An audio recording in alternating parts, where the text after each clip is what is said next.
Hello and welcome to the Peacock Homestead. I am Elizabeth from the blog thepeacockhomestead.com, and I like to talk about and show how to do homesteading skills like preserving, making your own herbal medicine, and a bit of sourdough cooking with your sourdough starter, as well as many other things. And I would love to take you along on my experiences of learning new things, and just having the experience with you guys means so much to me. I had gotten a bushel of beans from my Amish friends down the street, so I wanted to show you how I am preserving those. I am preserving these in a couple different ways, and I only show the way that I am pressure canning these. So this is a low acid food, so you're going to want to use your pressure cooker. So I am going to be pressure canning these these are quarts, so that's going to be for 25 minutes, and for my area I'm going to be using 13 to 15 psi. And the other way that I am preserving these is I'm going to blanch these and put them in the freezer. So they'll be more al dente. When you pressure can it, it cooks for a while, so it's a little more overcooked, but that's okay. We will be using these in many different ways. I'm going to be using in a bean casserole, as well as I'm going to be sneaking them in my doggo's meals, because I can my vegetables for my dogs because I like to make them homemade food, because I believe it is much healthier for them, as long as they're getting grains for their heart and a multivitamin, as well as a source of calcium. What I do is I save all of my eggshells and I dry them. I rinse them and I dry them off naturally. I don't bake them in the oven. And then I grind them up with my mortar and pestle, and I keep it safe in a little half-pint jar, and I sprinkle it over their food, and I mix it up, and they don't even notice, and it's adding calcium to their diet. And calcium is needed in their diet just as it is in our diet for their bones. And a multivitamin, the multivitamin that I use for my dogs is a VetraScience multivitamin. You can find that right on Amazon. I get mine for about 15 to 20 bucks, and there's 90 chews, so that'll be 3 months worth for one pup. And I am cutting the ends off these beans, and look how beautiful they are. The only thing is they're kind of hard to get in the jars. I didn't cut them in half. I just put them vertically in the jars and crammed them in as best as I could. And then I added water to the first line, and I didn't add anything in it because we're pressure cooking it in the pressure canner. So I just added water and I debubbled. I'm not sure if I showed the debubbling, but I debubbled the best I could. So I waited a few minutes after adding the water, cleaned the rims off, and then I put them on finger tight and cook them for 25 minutes in my Presto canner at 14 psi.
this is what they look like coming out. They are so pretty.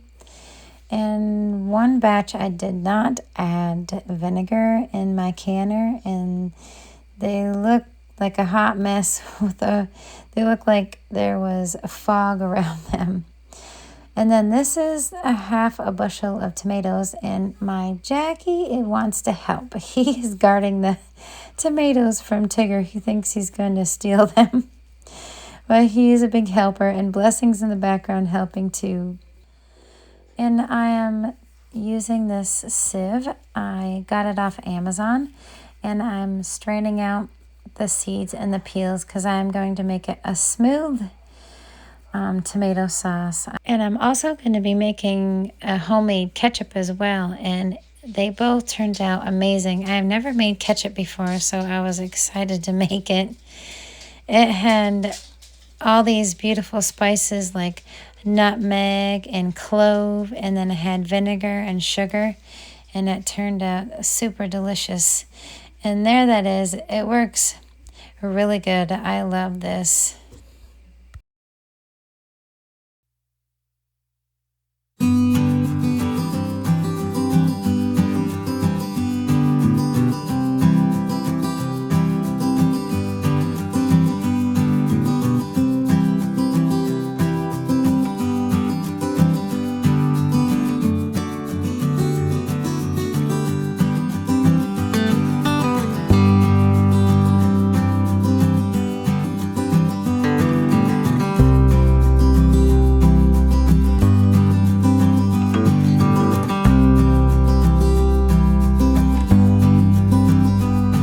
And the tomato sauce turned out beautiful.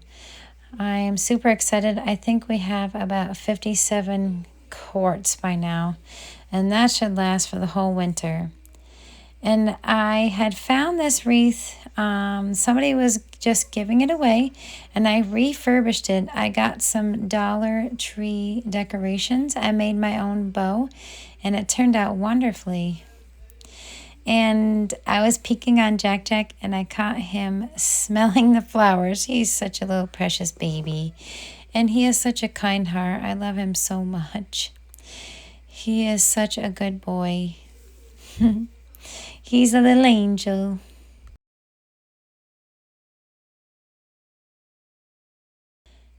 I've also been harvesting and saving all of my seeds. So these are my pepper seeds.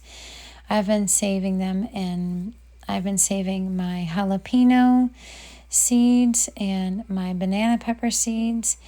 And I believe these are some of the pepper seeds I got from the farmer's market, and they're all dried up. So I'm going to put them in this jar and then make sure I write what is on them and the date.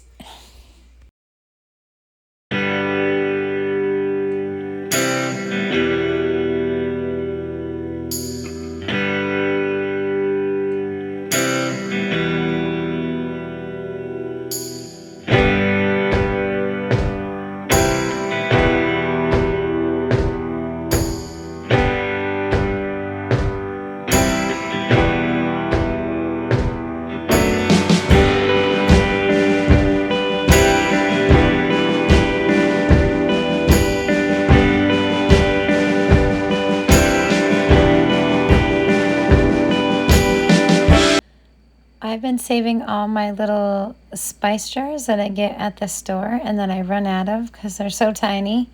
And I've been using those to save all of my pepper seeds, all my banana peppers, a few jalapeno peppers, and my poblano peppers. I don't know if I'm saying that right. I'm probably really messing it up, but I've been saving all of my seeds from my peppers that I purchased from the Amish and the farmer's market, and I am super excited. I can't wait to plant them next year. After work, I had stopped at the farmer's market, and I got these beautiful banana peppers. I will be chopping these up and putting them in the freezer, and definitely saving these seeds. So I am going to be super excited to have these to plant for next year. Thank you so much for joining me today. I hope you all are having a wonderful week. Many blessings, and I'll see you on the next video.